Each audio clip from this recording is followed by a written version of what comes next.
Light the beam! Light the beam! Light the beam! Light the beam!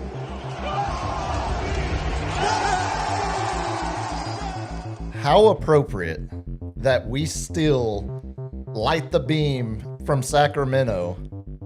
And now we're about to see former Sacramento head coach Mike Brown go up against former Sacramento Kings point guard De'Aaron Fox in the NBA Finals.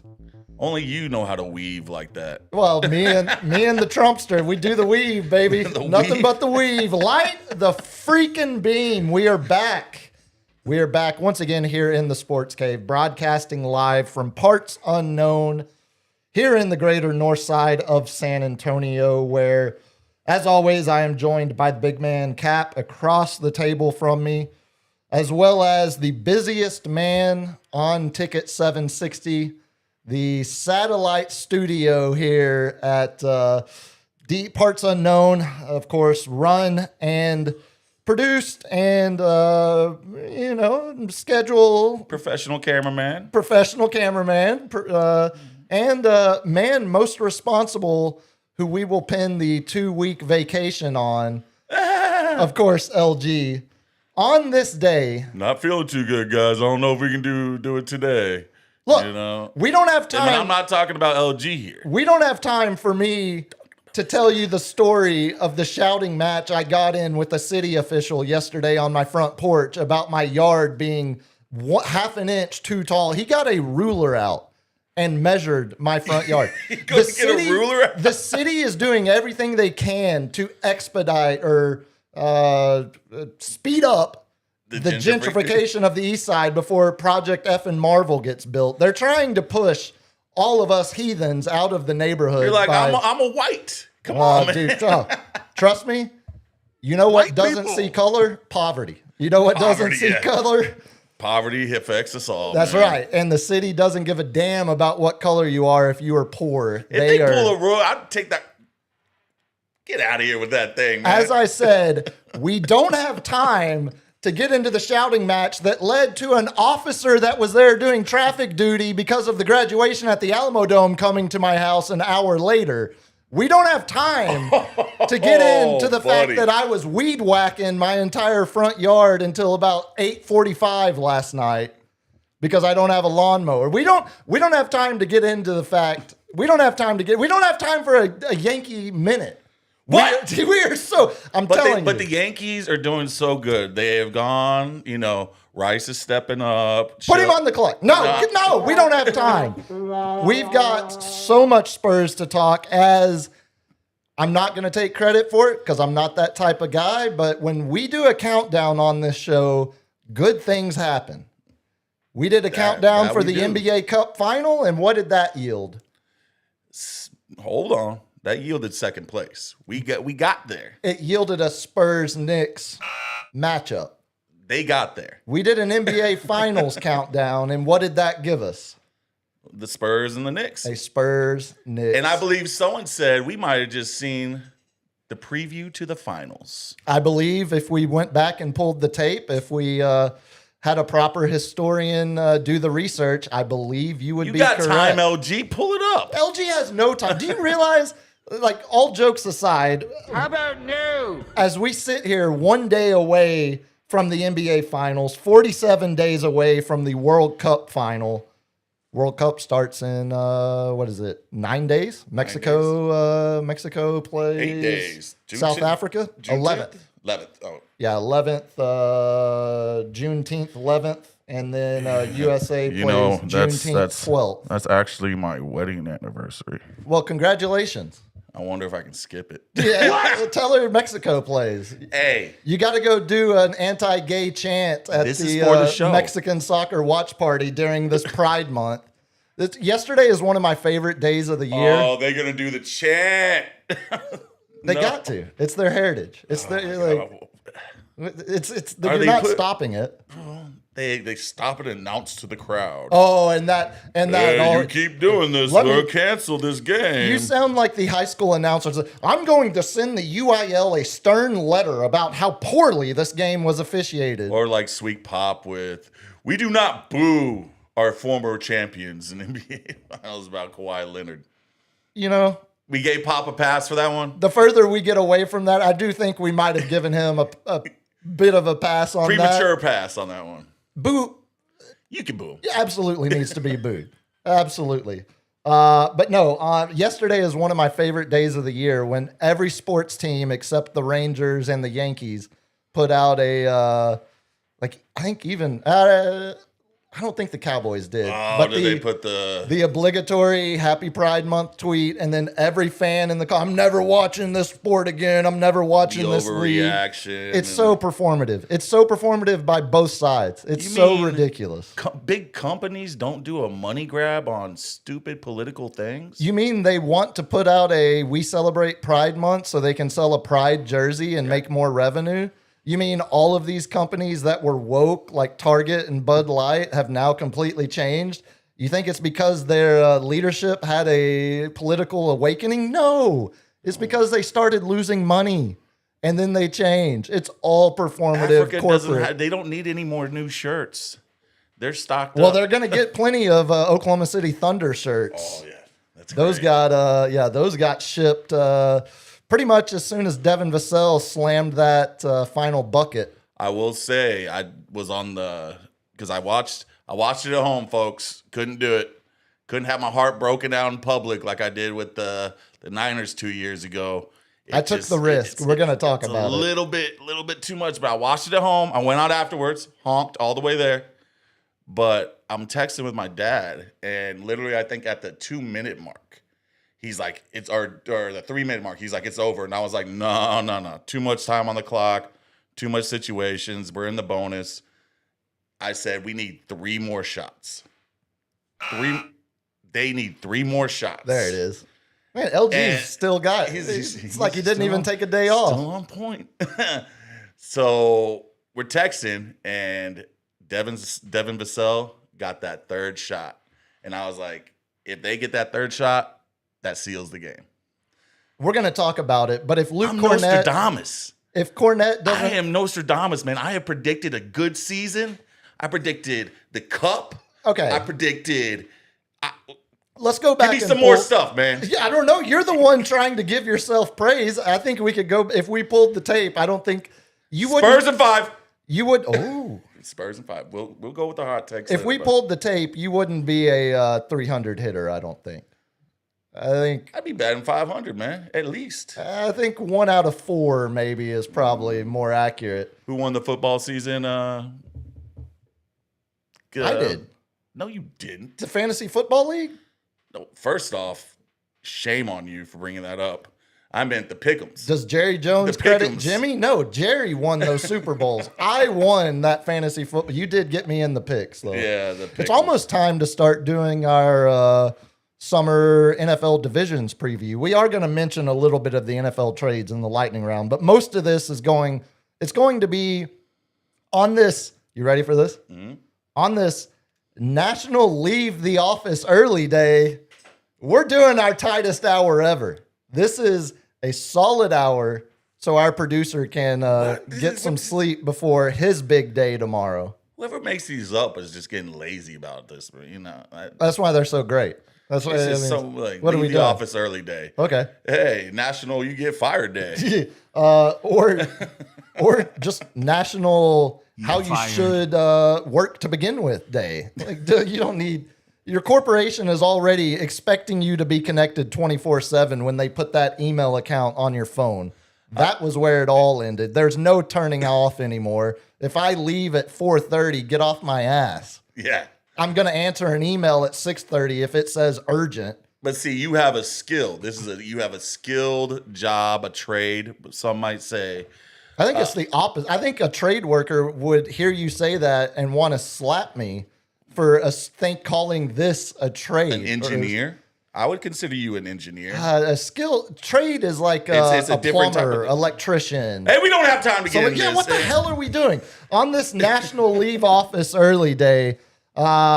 Before we talk some Spurs, if Cornette hadn't had that chase down block, that would have been a 4-point game. Yeah, that was a 4-point swing, dude. Before we get I into wanted all to that, see the Vince Carter. I wanted to see the vents. He's got to bust it back out. Before we get into all that, LG, the hardest working man at Ticket 760, tell the good people how they can help support the program. That's a low bar. Yeah. It is a low bar. You can jump into the chat here on YouTube. We're streaming this thing live, of course, at Sports Cave Live. And jump into the super chat as well, because the super chat means money, and we like money. I like money. Money's nice. I did ask. I was like, "Hey, do we have 5,000 in the kitty?" I need to Yeah, borrow what- it. Yeah. That's yeah. Japanese toilet money, Holmes. Yeah, Like, I don't know. we'd be having a Japanese toilet in this studio. If we could get 1,000 subscribers up in here, hit that subscribe button, hit that like button, and the notification bell, then we could start getting some ad revenue. And Toilet time. maybe in like 20 years, we could get $5,000 in the kitty. Yeah. Hey, we're getting there. I saw we're up to almost 600 subbies now. It's like 590, somewhere right in Only there. need 400 more to shave Puma's head. No, I thought, Hey, I'll shave my head too. no, you're We insane. both shave our Yeah. heads. I'll shave my head too. Yeah, of course. Thank you, LG. Shut your mouth. I appreciate Shut- your commitment to the program. As LG said, it probably is time to do another round of obnoxious promotion. If you haven't already subscribed to the YouTube channel at Sports Cave Live over on YouTube, if you're just listening to the audio version of this, do us a favor, give us a subby. It does. It might not seem like it does a lot, but I promise LG tells me it is very important.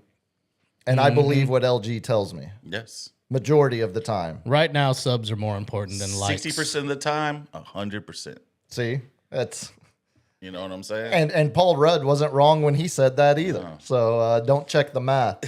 Yeah, please, doesn't make sense. please go give us a subby on that. As we continue to get closer to 1,000, it's first of all, we'll start with the elephant in the room. We've obviously been off for 2 weeks. There are multiple reasons for that, but the main one is LG didn't want to work. Yeah, I couldn't get. No, I'm kidding. I'm kidding. You had to wake it's- up early and was being a little biatch. No, we've been. I will say this.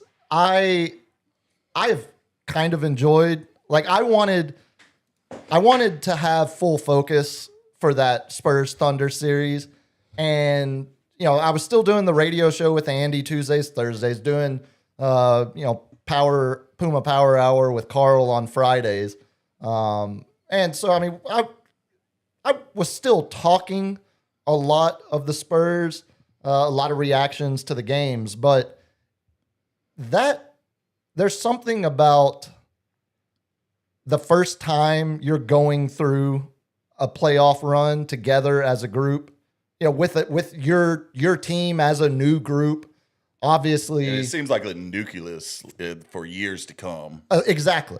And I will tell you this, next year when the Spurs and Thunder play each other, I will feel very different about, creating, here's my hot take from game 5. Spurs are out of gas. I can't believe they don't have anything left in the tank. There's no way they win game 6. Like all of All that the kind talking of, heads, the way they swung the pendulum because that's from what- like so drastic to we lose game 3, at home, and they lose game 3 at home. God, the buzzer gets me every time. it's like he didn't miss a beat. Man, gotta fight through it. And it was just so drastic every other day. I'm just like, dude. And that's the NBA Like, playoffs. Come That's on, like, yes, they don't have the experience, but they have the most winningest coach in history and one of the most brightest minds in the backcourt pulling strings, Mitch Johnson. Let's give him his flowers. Oh, we're gonna give him plenty here. This in a minute. guy is becoming an elite coach because he, like we said in game 1, we have to abandon, or after game 2, they have to abandon the doubling Shea right at the top of the key in the beginning of the play. And they did. And it showed progress. They didn't abandon it per se. They just delayed changed. it. They delayed it exactly. to And where we're it's gonna- like, let's wait in the clock. We're gonna get into the specifics of the the rest of the. We're gonna do a lightning round to close out, but it's about to be solid minutes talking the Thunder series, solid minutes previewing the Knicks series. Potentially, we'll be back Thursday night. We might not be live depending on LG's schedule, but we'll record something on Thursday in a reaction to Wednesday, because now that we're past the Thunder series, I don't feel as bad about not wanting to, like, it sounds crazy. This might sound insane, but LG was doing, every home game here, LG wasn't getting out of the arena until, midnight. And away games. And away game. Yeah. He's doing every game. That's right. Now that they're doing the watch parties. Yeah. So every one of those games, LG was at the arena late and then waking up to do the morning show with Carl. You and I were hungover as hell after watching the games the next day. It felt like a nice moment to take a little bit of a mental reset and enjoy that series more as fans instead of content creators. And like that. Let that be said, that is only one person's point of view. Yeah, it's mine. It's mine. He vetoed me because I'll put on a bright face, like cut down the sweat just to try to get. I'm like, we got to strike while the iron's hot. So much is to talk about. Let's do it. See, and that's where I completely agree with you, and I understand my standing was the wrong one, but I would do it again the same, because I enjoyed the piss out of just watching that series. I wasn't taking any notes during the games. Like I treated every single one of as a fan. And this is, I know y'all give me hell about this all the time, but it's a fact of, I didn't grow up here. Like I moved here in 2011. When I moved here in 2011, I was still actively rooting for the Mavs. I saw the Mavs win a championship here. Well, they're always going to be, I grew up there. It is what it is. I was back up there for my little cousin's high school graduation, and you'll be happy to know now, everyone up there gives me hell. I'm getting hell from everybody because I have fully moved away from the fighting Miriam Adelsons of North Texas, and Metro sex. And I still root for the Rangers. A bunch of y'all root for the Cowboys. Like it's not a hard thing to understand. That's where I grew up. Those were the teams I watched. We were the Spurs' little brother for 20 years. I watched my favorite player to ever play any sport get beat regularly by the San Antonio Spurs. And again. Which is also when we moved here in 2011, the pains of the 2013 Ray Allen shot and the redemption of the 2014 title, those that still felt like the old chapter of that still felt like the little kid in me was like, damn it, they got redemption. It's just a fact of growing up in DFW for the first 18 years of my life and growing up north of San Antonio for, times in Abilene, in college, Abilene, Stephenville, Austin, San Marcos. I guess there's old heads like me and LG who are just prone to these playoff runs and how the city reacts. Yeah. I had experience. And how the overreaction of, oh my God, these girls are twerking in Commerce or on Southwest Military. And I'm like, well, there is the unfortunate one kid that fell out of the car. Yeah. He died. He officially did? Mm-hmm. Oh, that's awful. Man, do stupid things. Well, okay, let's not victim blame. He's not a victim.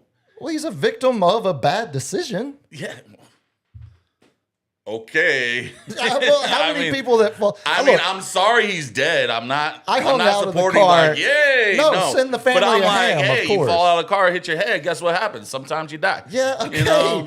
Yeah, that is. We're not gonna. You're not wrong, your Walter. homie's gonna pour one out you're for not you. Wrong. But anyway, they've been doing that ever since. It's just the fact that I had to have this conversation in 9 years since we had a decent. Even though I want to call when they had a decent, got them before the buzzer. You did. You were corrected. Nice. When they had. Which I don't call the Aldridge days, post Kawhi Leonard getting Zaza'd.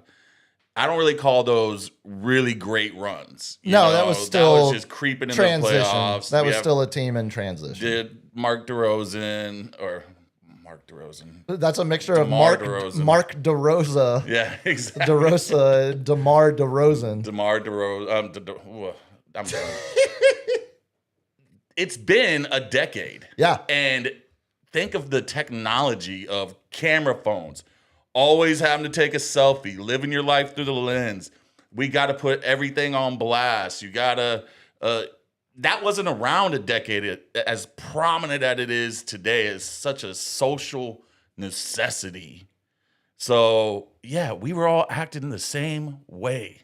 Oh, yeah. I So, can imagine. like, everybody's like, I can't believe this. And I'm like, first off, you bartenders out there sitting here complaining and I don't have children. I've seen you twerk on a dirty bar floor in front of a bunch of guys. That's different. Boogie Minor night detail. style. You need to settle down.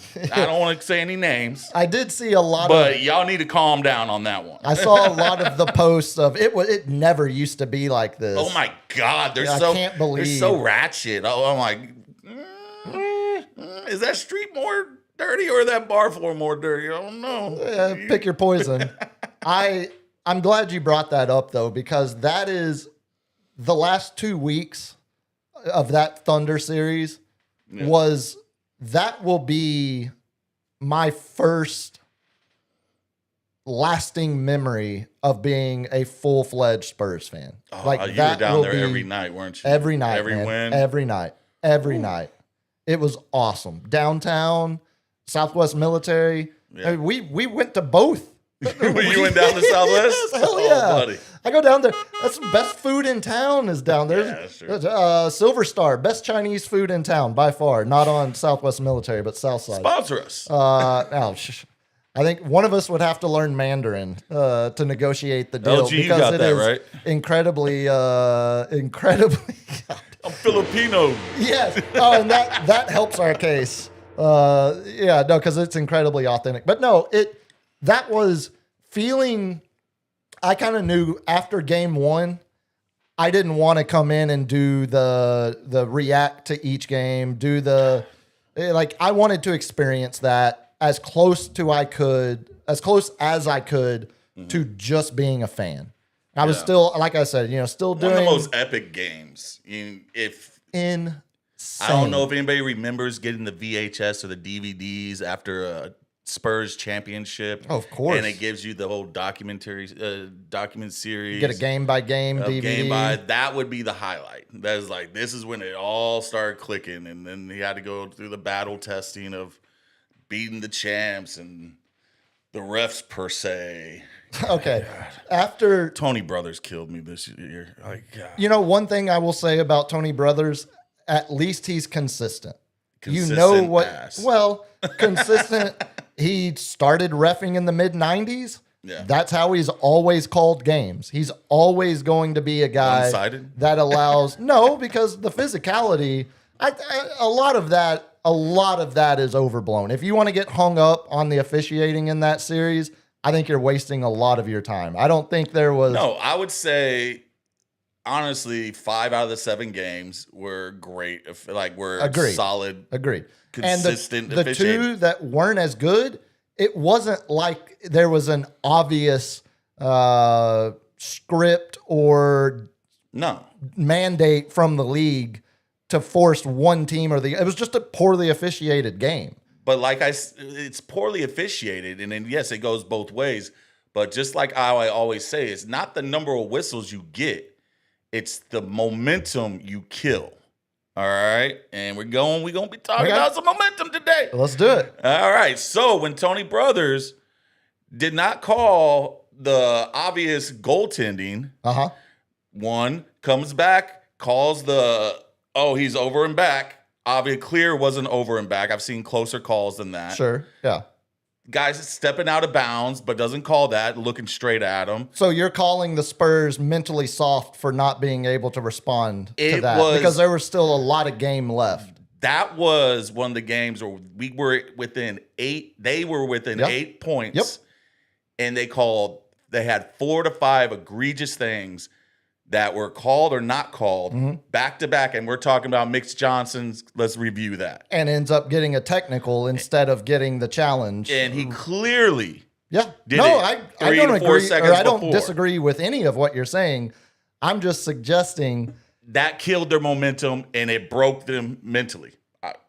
I'm giving you your props No, right now. no. So you actually do believe. like that's what happens when you kill their momentum. You can mentally break And I would like to because you think. focus on that instead of that. When Ron Artest or Draymond Green gets underneath your skin enough, Bruce Bowen gets Sure, underneath your skin sure. enough, and you start having momentum and start seeing the ball go through the hoop, and that guy's getting underneath my skin. Now I'm focused on him, and it's my momentum killer. I think you're using momentum to describe focus. You're using. It's not the same though. You're literally. That's a part of it. It's a branch. There's trees. You're there's limbs. literally proving my whole case of momentum gets misassigned to all of these other things that are actually what is causing the outcome. Momentum didn't change the outcome of that game. In basketball, momentum. Responding to adversity.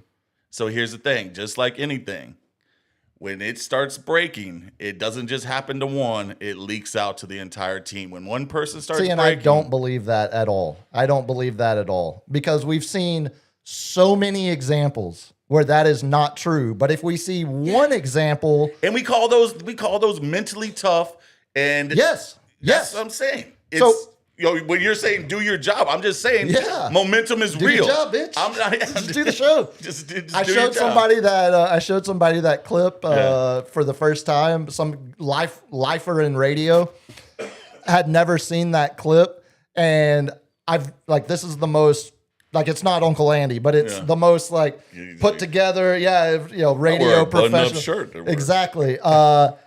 I've never heard him laugh as hard as when I showed him that clip. No, I think Do the show, bitch. there it is. I love it. That's what I'm saying is there's a lot of, like you were talking about, the playoff experience narrative.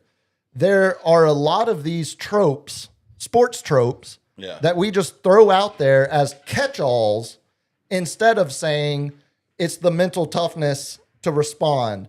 It's the, ability to fight through adversity.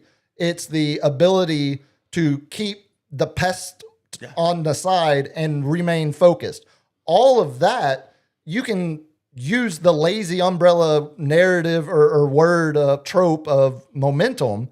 But I just think there are so many times where we've seen true. Both can be true. I hear your point, and Sure. there's all sorts of things that can be momentum killers. It could be the refs being egregious and deciding, hey, you're pissing me off. I'm gonna start, Right. I'm gonna play you a little harder. You're not gonna get away with this anymore. It could be the lack of mental fortitude. It could be a lot of things, but it goes underneath, as you say, the umbrella, or I like to call the tree. So the Spurs, All those have branches and leaves and stuff, and every one of them. but it's has not a reason. momentum tree. It's It's a a momentum sports tree that has all of these different factors that determine outcomes. When So, you're eating pizza, game 5, pizza, game 5, you get a little Spurs are momentum, and you start getting that, that stroke going. Then someone like your cat just nibbles on your toe. It kills that momentum. Oh, I'm literally thinking about I ate pizza last night, but you're talking about the roommates in Vegas this week. You're not talking about the pizza I ate last night from Leo's by the slice. So game 5, the Spurs look out of gas. Thunder look dominant, look like they're going. They had all the momentum in the series. Yeah. Why didn't that play In game 5? an outcome? Why didn't that decide the winner of game 6? Game 6, I mean, Because the Spurs went home, refocused, came out, and played a better basketball game. I just don't think the idea why that is the stats that home team road players always play better at home? because Because that's, they feed off the crowd and they get better moment. They get in a a streak. You get a which better could be, groove when when you you're have all in a groove. 18,000 people rooting for but that's not momentum. gain That's momentum. my whole Gain All right, momentum. we're done. We're done with we're done arguing that. That's just definition factually wrong, but we will move on. Epic Game 7 win, obviously. There needs to be a drinking game every time the announcers use momentum. I'm going to make Puma drink. No. And that is the root. It's not you and I talking about it. It's when I hear an announcer say, "Oh, well, they've clearly lost momentum," as if it's some kind of tangible stat that we can actually, because all of a sudden, what happens? They're not getting in depth with it. So what happens in the NBA? A team goes on. We saw it in this series. The Thunder would go on a 9-0 run. Spurs would respond with a 7-0 run. What does the coach do? He calls a timeout to kill their momentum. No, he calls a timeout to stop an offensive run. Momentum. Here's last point. They can't go in depth. He calls a during the timeout game because they played bad defense that allowed a team to score 9 straight. That's why he calls the timeout, because the rotations are shit. Because there's effort isn't there. Yeah. It's not some arbitrary term of momentum. It's because there were lapses in focus or defense or effort or whatever that led to that. The home crowd argument, like the role players playing better, I think that is ironically the story of Game 7 to me, because you would have expected, what Dylan Harper did in the fourth quarter of that game, the amount of 20-year-old point guards in league history that have had a performance like that in that kind of moment. I was talking with Uncle Andy on the show earlier today. That's like Magic Johnson stuff. That's like rookie Magic Johnson stuff. He's about to pass David Robinson for most points of a rookie in his first playoff series. And that's crazy. Coming off the bench with we're role talking about that Robinson he has. Being the leading role, and he's like you said, off the bench. It's crazy. No, and that nuts. Specifically, his performance in Game 7, Keldon had so many don't shoot that. Oh, good shot, Keldon. Good shot. So many of those moments where earlier in the series he wasn't as much of a factor, and then came through in the biggest moment of his career. It felt barking like a dog. Dude, I love it. Just woof. How many times they called Chet a bitch after blocking a shot, or it's like you could tell. Man, I've never seen a man's soul get stripped out. We're gonna talk about every that game, in a second. Not just one game. No. That was every game. You just saw Chet just staring, mouth agape like Eli Manning. And I think that's why everyone is in a rush to trade Chet now. Every armchair GM. Hey, good max contract. We're gonna talk. Well, look. No, I don't give a crap if he played with Gonzaga and you liked him in college. I'm gonna tell you, he is he's finished top 3 in Defensive Player of the Year votes the last 2 years. He's a third-team All-NBA player. If it wasn't for Wemby, you would be talking about. Do you think those people want their votes back? No, because it's a regular season award. That's my whole point. We're going to talk about Chet and OKC here in a second, because I do want to see where your head at is on Chet. But for that to be the first time these two teams play each other in the playoffs, and that's the product we got. You couldn't have. Granted, Game 1 set the expectation so effing high. Both teams play hard. For how the rest of the series would go. We didn't really get another good game, great game, I would say. We got decent games, but a lot of it was, okay. You knew what it is, like whoever came out and played better after the half. Yeah. That was the winner. It was not, they fight back a little bit, stop a run, but they always had OKC and San Antonio, for which games they won, always had an answer for to put them back down and then win by 15, 20 points. Well, and you mentioned the talking heads being so dramatic one way or another. I think that's because the games were that dramatic of a margin game to game. Like there wasn't. The score doesn't tell the whole story. Like I believe Game 6 was actually competitive. Game 6 was a Game 6 was the I blowout. think it was actually Game 5 was actually competitive. Yeah, until it became a blowout. I believe Game 4 was really competitive. That's the one they win Game 4. Yeah, because we came back to San Antonio. They came back to San Antonio. I got you before You were the quick. buzzer. That was close. Got you for the buzzer. That was close.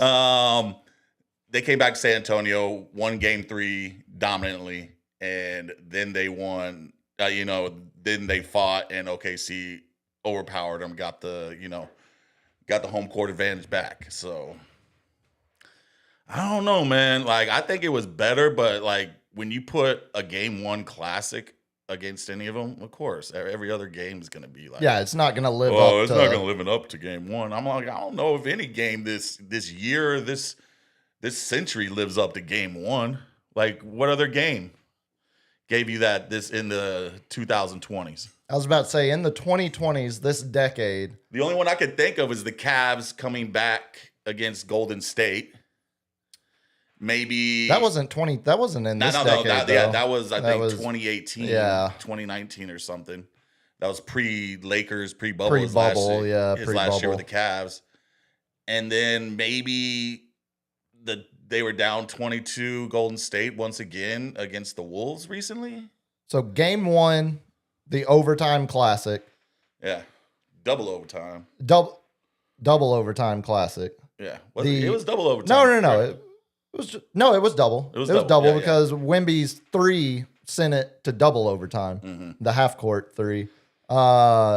Game 2 was 9-point Thunder victory. Game 3, but that was when no De'Aaron, no Fox. Right, still no Fox. Game 3, 15-point Thunder victory. Game 4, 21-point Spurs victory. Game 5, as you said, I think it was closer than people maybe remember, but still a Thunder 13-point victory. But the difference in a lot of those, like that Game 4, the Thunder only scored 82 points.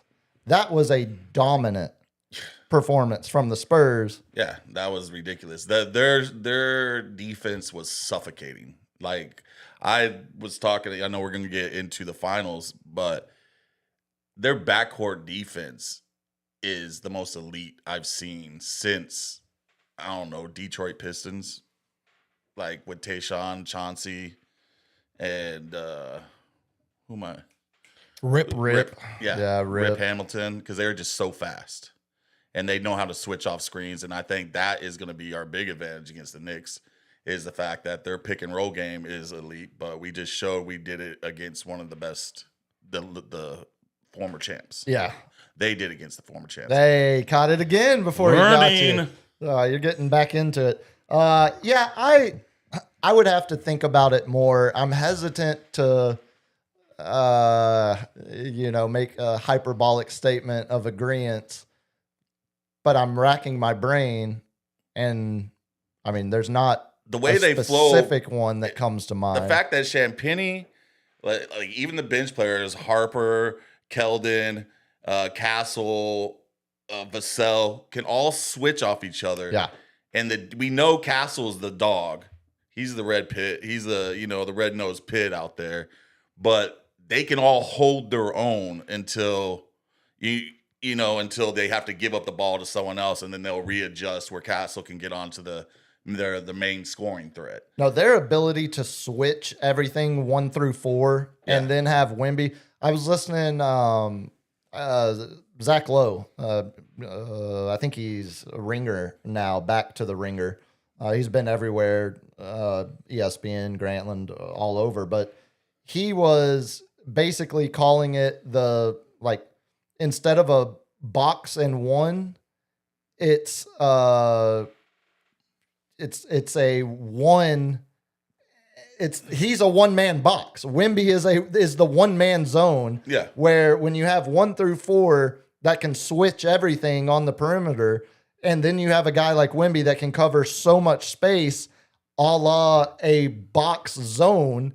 Wemby can cover as much space as 4 guys can running a box zone on defense. And that's what, we saw, as you were, alluding to earlier, the the change Mitch Johnson made in not sending the early double and delaying it, but still, knowing that Wemby is floating there. So as you're delaying it, you're allowing more penetration, more chance of, Oklahoma City getting into a better offensive spot. But you can do that because you have Wemby that's just floating around on defense. That's going to cover wherever the soft spot opens up in the defense. And that's the beauty about that is Wemby, they can't throw it down to the post. So how, let me know if I'm wrong on the bottom. I know a little bit of basketball, a lot more. When he's able to take away any kind of post game, because the only thing I saw was Hardenstein doing the little pop-a shot, which was getting real freaking annoying, man. Look, as someone who that was your move, wasn't as athletic as some of the people that guarded me. The little quick shot. Yeah. So if any old heads will remember this, that was originally go back and watch Antoine Jameson at North Carolina, and then later Celtics? With the Wizard. Not Antoine Walker. Oh, Walker. Okay. Antoine Jameson. Wizards, eventually Mavs for a while, but he was a Tar Heel legend, and he was 6'8", 6'9", but he wasn't as explosive of an athlete, and he would shoot a little quick push shot. He didn't have like the dream shake or no. It was just turnaround back kind of catch you on the wrong foot and just push it up there. Yeah, which is that Hartenstein. But everybody else who sits there and tries to, which we're going to see a lot from Cat. Doing this next series, but I believe Wemby with his length kills that. Which basically you need time down there for that play to develop, and when you have to kick out.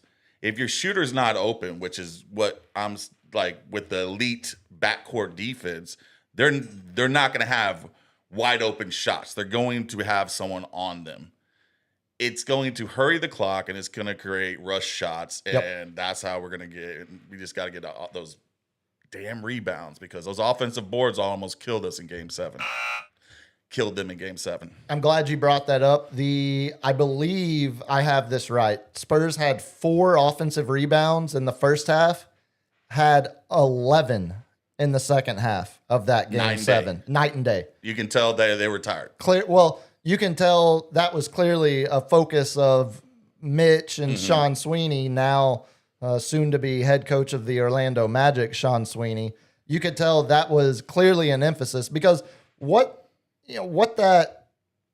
throughout that series, when we saw the Spurs in the 20-point blowout games, it's great to have a defender like Wemby back there, but if you're allowing extra possessions by giving up offensive rebounds, you're not helping yourself. It's a net negative in the long run. What they say, the best time to shoot a three is on an offensive rebound. 1,000%. While everyone's scrambling and out of position. You got people trying to run back, and so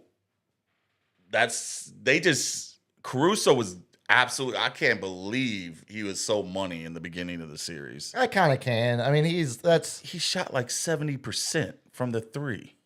Oh, it wasn't that much. It just felt like it. No, because the first 2 games, the first 2 or 3 games. No, the first game he started the game 4 for 6, but he ended it like 6 for 11 or something. It wasn't 70%. It felt like 70%. That's what I'm saying. It felt like it. Like every time he touched the ball, you're just it was like because all of a sudden a role player is going nuts against you. McCain was lights out 1 or 2 of those games. He had a moment. Yeah. So, but it actually he ended 8 for 14 in that game 1. Okay. And then game 2. That's 55%. Hey, quick math. And then game 2, he was 3 for 4. So 11 for 75%. 11 for 17. So you could put those together, 62.5. How? Oh, you're not far off. Yeah. Basically 65%. Yeah. Not quite 70 though. Not quite. But not quite what you were saying. I'll take the dub. For the series. I'll take the Nostradamus himself will take the dub on this one. I said for the series. No, I said for the first couple games he was lights out. You corrected yourself after. Oh, because I was like, pass it to Caruso. Let him shoot it. Check the tape. Let him run the tape. I was like, let him shoot another 3. Come on, man. Just like I used to root for Russell Westbrook doing that. I was like, Yeah, no, that was, and I think Thunder fans would even tell you, even though Caruso was knocking down a lot, you have to know that can't be your offensive strategy for the entirety of the series. And to a little bit of SGA's credit, I thought Game 7 was the most, let's say, the most ethical of the games he played. I thought there were stretches of Game 7 where he's like, look, I'm not flopping anymore. I'm getting buckets. I've got to get buckets. Tony Brothers ain't out there, buddy. Yeah, well, no, Tony Brothers is the one that actually allows a lot of physicality. I don't want to hear it. Well, that's but him and but no, because it was kind of set on Game 6. It's like we're not like the whole narrative started becoming that. And if you don't think the league takes notice, Adam Silver doesn't take notice to this is what it's being called. Oh, the NBA pays attention to social media more than any league. Yeah. Absolutely. So when they're seeing SGA fall every freaking play he shoots, jump opposite direction of the rim into it, large angle, which is illegal by the rule book. That is something they changed a couple of years ago. And I used to say, did we get rid of the rule of flopping where you get fined? Like, because I haven't seen anybody get fined in a couple years for flopping. Yeah, I can't think of the last one. So when we corrected it, course corrected, a la Ginobili and some other people, they got fined. They got the 6 games, then you get suspended. I think Ginobili was on the verge of one of those suspensions towards the end of the season. Really? Yeah. I didn't think they had changed it till he was gone. They didn't have that rule. Yeah, I think that was gone Since by that Ginobili? point. Yeah, because that wasn't until It was recent. fairly recent. It was like 3 or 4 years ago. something yeah. like Maybe that. I'm thinking of the technical Yeah, fouls you or might be something. thinking of So that. the first season they called it 26 times. This season, 1 time. Wow. LG coming I'm surprised of the top one. rope. I'm surprised of the one. Like, thank you, LG, but I'm surprised one got I fined. wonder which one the one was even. I'm Luka. trying to remember. Luka, LeBron. Yeah, Some probably no-namer. Luka. no-namer? Oh yeah, that makes more sense. Yeah. So they don't have to attack one of their stars.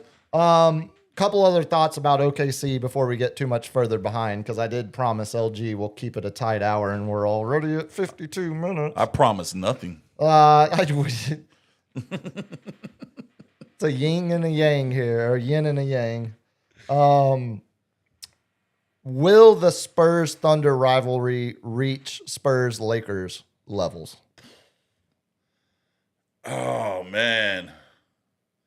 If we get this series, I'm afraid to say yes, but everything in my mind says yes, only because they have so many lottery picks, and they have a bench that's talented that could be starters if they get more polished, and they're in the West. and they didn't have their second best player. If For the if they majority get, of this if they series. get Giannis and trade Chet, that's scary. I would suggest if they just had a healthy J-Dub.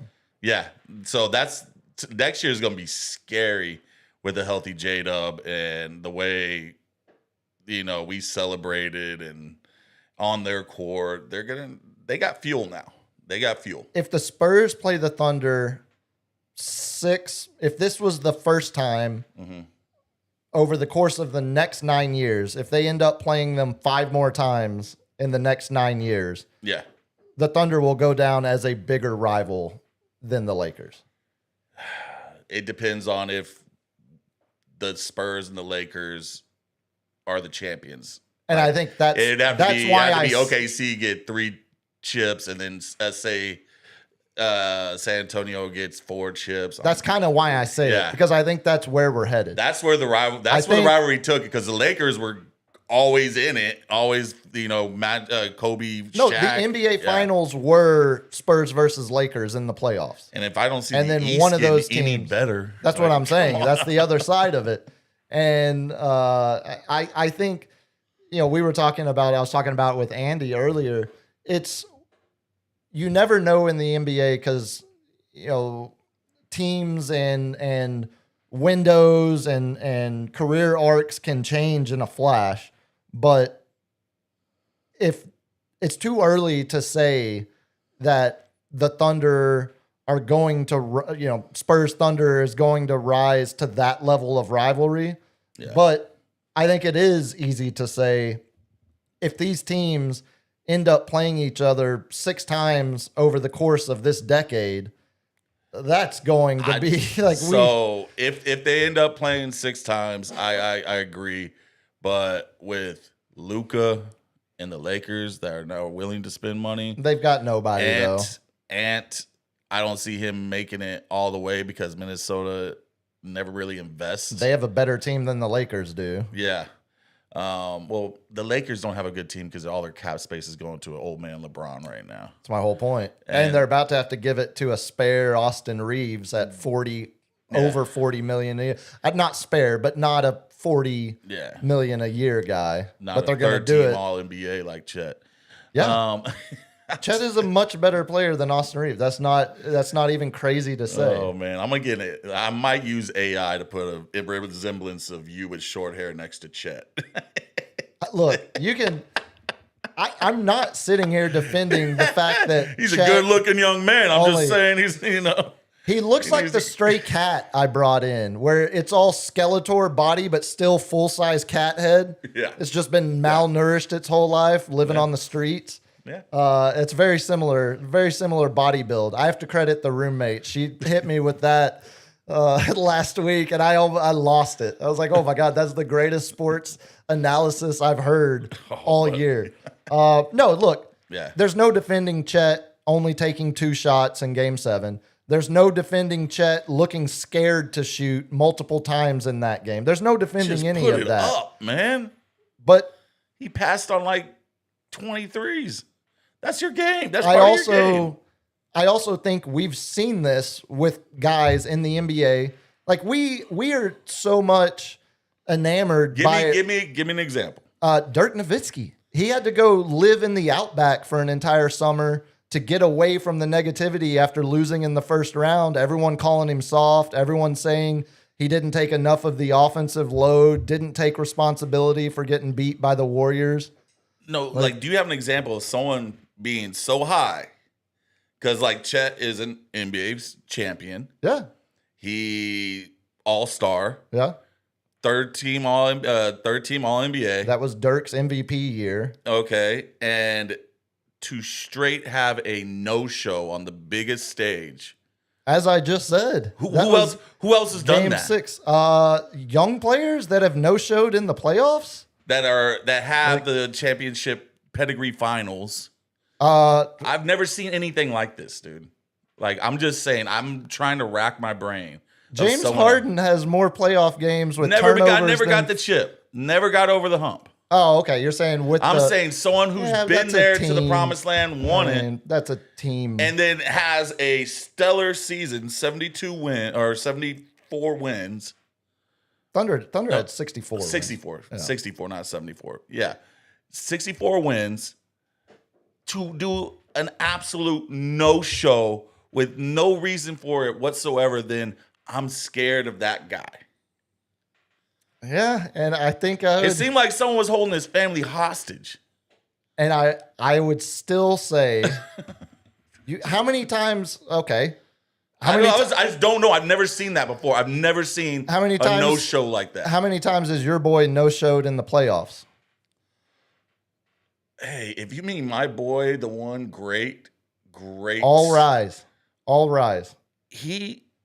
He made a mistake, all right? He made a mistake, but he's not won the championship yet. Oh, okay. So, again, we're falling back on the team award.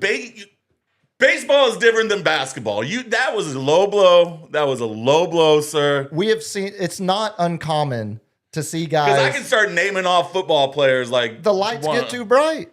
I mean, that's not an uncommon – only because it's a 7-game series. And, yes, as Judge – previously has done a no-show, but he was stellar last season and stellar the season before. How about the 70-win Phoenix Suns team where Devin Booker went complete no-show in Game 7 and they got beat by 40 when it was him and Chris Paul as the one All seed. right, you gave me one game. I'm trying to think. That was a terrible series for. But Devin he had Booker. a great. And he 6 hadn't games. won the championship, as you said. Hasn't gone to the top of the hill, but he did do it for 7 games. I think the difference is we're talking about a 23-year-old 7-footer that is a unicorn in his own right. I'm not sure that's a guy, as mad as you are at him right now, if I'm you're a not Thunder angry. I'm fan. happy. No, not you. I'm happy. If you're a Thunder fan, Yeah. that's not the kind of guy I immediately say, I'm done with you. We're moving on. We've got to make a trade. That doesn't feel like, as bad as that was, that doesn't feel like it's going to be a career defining. He's lost the locker room. I guarantee you he's lost the locker room. And he lost the locker room during that series. And that's why he was looking over. So do you think he can't win that back? Do you think once you've lost the locker room in Oklahoma City, you can't? You think he's going to get the trust back if it comes back down to it? He's got to face Wemby again in the Western Conference Finals. I kind of do. Next year. Yeah, you're going I've to be seen like, that. Chet, are you going to do a no-show again? They're not going to trust him. They're not going to throw him the ball. The coach isn't going to put him in for that long. See, and I think the value. I think they the know value. every game is crucial. Sure. You know? But I think the value, he's going to have opportunities to redeem himself. One, because I think Sam Presti. In the East Coast, yes. No, I don't think Sam Presti is going to do that. That's the main thing. If the Thunder were run by anybody but Sam Presti, Yeah. I would think you're probably getting a Chet deal. You're probably getting some kind of major shakeup in Oklahoma City. I think right now, Sam Presti's looking at that roster saying, Chet was Cam Newton ass. He can't be that bad again next year when we face them. Yeah. SGA responded to the flopping, kind of got his head on straight for Game 7, gave a solid, a great performance, shot making. Presti's use of timeouts in Game 7 in the second half was atrocious. And might have our second best player. yeah. Chet showed me he's actually our third best player, and we didn't have J-Dub, our second best player. I'm not feeling as doom and gloom if I'm them. I mean, because they're going to lean on our 2 best ball handlers on our second team and the second best ball handler on our first squad. We're out. yeah. You No, know, I think that's their excuse. It's a good one. Well, it's a solid one. It's a valid one. I mean, you don't want to use an excuse, but it's it is. valid. I mean, you lost your second best player, and the guy that was taking those minutes and filling that role was averaging 22.5 points when he got injured. So, there's some validity to that. Absolutely. But yeah, I think we're going to see, that's the other thing about rivalries. They require roster continuity. Mm-hmm. The Spurs are going to, the Spurs are going to be the same team Yeah. going into next year, depending on, Harrison Barnes, if he comes back at 34 years old. You got to work out a deal with potentially Sham Penny. But you're not looking at a Spurs team that is up against the apron and not going to be able to resign guys. If they want to resign guys, they're going to do it. They have the flexibility. My final point on it. Hold on real quick. Yeah. The Thunder roster, this is where the continuity, I think, needs to be there to keep the rivalry, because we need chapter 2 of Chet against the Spurs in a playoff series.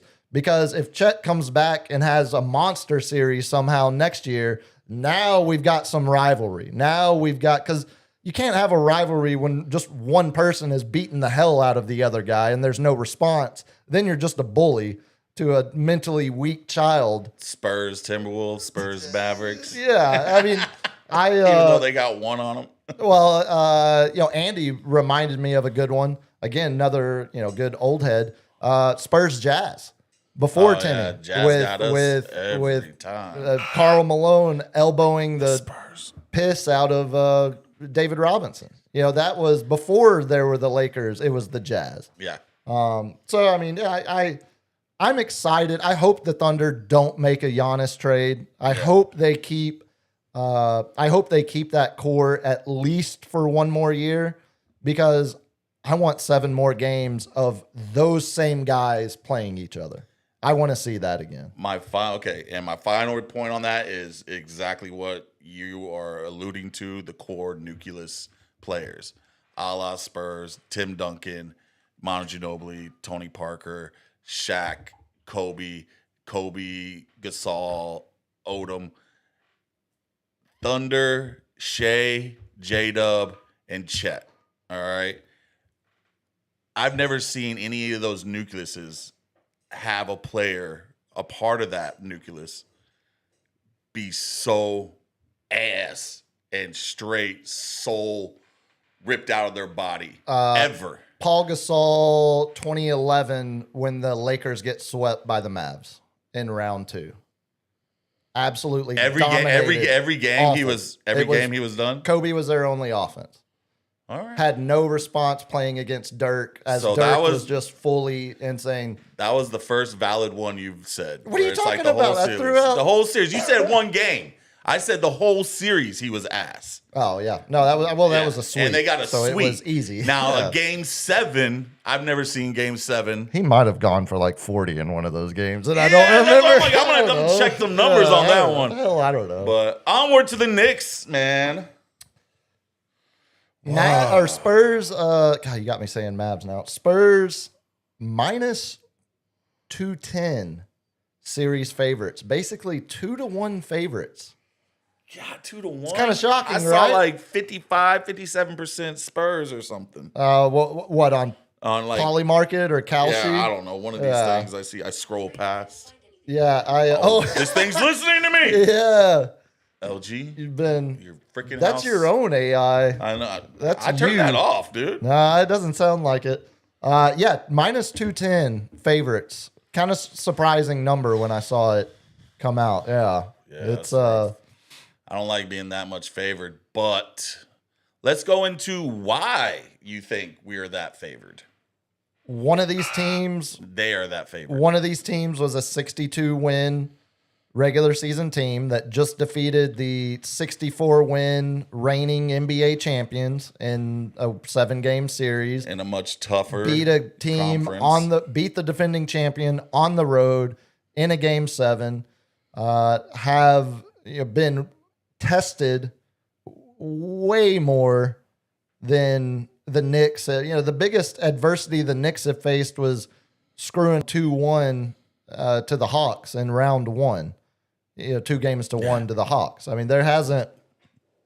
That seemed like so long ago. I mean, the Knicks looked great destroying the Cleveland Cavaliers, but according to Cavs head coach Kenny Atkinson, we actually won 2 of those. Analytically, we were the better team. In we this won 2 of series. those Yeah. games. I think all of that. I think at the core, not Vegas. The Knicks get overvalued by the populace because they're the Knicks. Biggest market. But Vegas, I think, clearly looks at the fact that Spurs are a damn good basketball team. They're What rolling. they just did, and it's not hard to believe it when you say it. The Knicks aren't nearly anywhere close to as good as the Thunder overall. I don't know. Overall. I don't. Probably with this 7 It's a different series now, but Probably with this 7-game series where they lost 3. I don't think they were in double-digit L's since February. I don't think they lost more than 10 games. you talking about Spurs? Yeah. No, they That's were. that's how good they've been rolling. And like Since February, they only lost 3 games where Wemby played more than 15 minutes in the game. exactly. Like they were the So- best team the Spurs have been the best team in basketball for the last 4 months now. Mm-hmm. Yeah, Yeah. So that's why Vegas has them as a 2-1. my exact betting quote. favorite. I was talking to another friend of mine out west. Literally said, "My plan is there has to be a draft clock." No, that playing because he does no draft clock for his fantasy football team. Oh God, Yeah, it's brutal, dude. I said our defensive why back. would you do that to yourself? dude? Anyway, I don't know why. I was like, Cat is going to be our focal point, and OG is going to be the X factor in this game. Completely agree. Jalen's gonna Jalen. Yep. Just like And- SGA was going to SGA. but we have the best backcourt defense. So do I think, yeah, sure, try to go to the hole. Wemby stalking. You're going to have to kick it out. And then our backcourt defense is going to be on them. You're not going to get open threes. And who's your best open three? OG? Oh, no, And Mikal Bridges. Mikal Bridges? Yeah. But I've seen him And do it. Cat. I've seen him do a no-show Sure. for a couple games. So if we're put the defense on him, put that D on him, he might crumble. We might snatch his soul. So OG is really the one that is scary to me. OG's the key for me because he's going to be the primary defender on Wemby all series. Yeah. That's who they're going to have. Who was it? Mitchell who broke his finger? Broke his pinky, but he's Yeah. going to play. And, He's not a threat, but are we going to do a hack of Mitchell? potentially, very much so. Are they going to Spurs hack of will. Mitchell? The difference in the difference in the way the Knicks are going to approach this series than the Thunder. The Thunder started that series with playing to their identity. Yeah. They were playing the double big lineup of Hartenstein and Chet. Game one, game one was the game where Spurs played Hartenstein off the court, and then the Thunder regrouped, made adjustments, figured out how to be able to keep both of them on the court, combined with the officials allowing more physicality from Hartenstein, which gave him a lifeline in the series. You think OG is going to be able to do all those little crafty little tricks? I think That literally Wemby had to go through with the Minnesota first and the Thunder. I think OG is the best one-on-one defender Wemby will have faced this whole playoff run. I think that is easy to say. But the Knicks aren't going to – the Thunder have an identity of being a double big team. That's how all regular season that was their identity. They stuck with it in the playoffs until they started throwing Kasem Wallace in the lineup coming out of halftime and some of that kind of stuff, some of those adjustments. But the Knicks have played Cat and Mitchell Robinson a combined 6 minutes together these entire playoffs. You're not going to see, I would not expect at all to see much of that double big lineup. You're going to get Mikal Bridges or Anunoby first and foremost, then your Bridges, some of the other, lengthier guards or forwards. I don't think you're going to see much of Cat or Mitchell Robinson actually on Wemby. I think they're going to try to do a lot of the Caruso, Dort, the same thing Oklahoma City was doing. throw like a little man on him, but quick with the double T. Exactly, that kind of stuff. And so I completely agree with you. Anunoby is the name that I had, written down as I think that's the key to the whole series. Mm-hmm. How well he does as a individual defender against Wemby, and can the Knicks rely on him to play up or to play one-on-one, to play straight up against Wemby as much as possible before they have to make an adjustment and start sending some doubles or doing, because the longer they can get away with having just OG as the primary defender on Wemby, I think the longer life they have in this series. I think with the youngins, Harper and Bryant, the way they've developed more since we've seen them at the Cup, I think that's going to be a huge difference. They're going to be able to rotate, play that perimeter defense, and just with their slashing and athletic skill, especially Harper, around the rim to score, and then Bryant can sit there and clean up the boards and do some nasty dunks. They're not, of course they're going to watch the film and be prepared, but with this first game, I don't see it being close. I see a blowout because they're going to be rested and the Spurs are already revving at 100. See, and I heard I think it was Stan Van Gundy on one of the Amazon broadcasts in the either first or second round. And he was asked the question, very similar to the situation the Spurs and Knicks find themselves in now. As a head coach, when he was head coach of the Magic, making it to NBA Finals with a 23-year-old Dwight Howard, as coach, would you rather be the team that plays the long 7-game series, or would you rather be the team that swept and is now off for the next 2 weeks? And he said, without hesitation, I would rather be the team that played the 7-game series. Yeah. I don't want the rest, because with the rest comes the rust. And I think that is the story for me. The rest comes the rust. Well, that's how he said it. And I thought it was so great. I'm stealing that. Shout out Stan Van Gundy. Hopefully, if you want to get a job back in coaching, it sounds like Jeff Van Gundy is closer to get. Anyway, I think that is the story for tomorrow night. If we're talking specifically about tomorrow night's game and not the whole series, because there is some level of concern of how much does that Thunder series take out of the Spurs, stamina-wise, physical ability to keep up. But I'm way less worried about that in game 1. That's more of a game 6 concern for me. If this series now drags on the way the Thunder series did, and it's as physical or anywhere close to as physical as the Thunder series was, then we might see some signs of I think the longer it drags on, I'm going to buck back on that. The longer it drags on, we're going to expose that we have the deeper bench. Oh, of course. Yeah, they have the deeper bench. Yeah. God, what is that? Number 12 already? God, stop buzzing me. We're getting back. We're getting back. But it's going to show because the way Mitch has delegated the minutes, and they had what? 8 people in double digits, 7 people in double digits on game 7. I think it was more than that, wasn't it? Or maybe a couple right on the fringes. Yeah, I think damn near everybody got to score except for the cheerleaders on the bench, which I like them.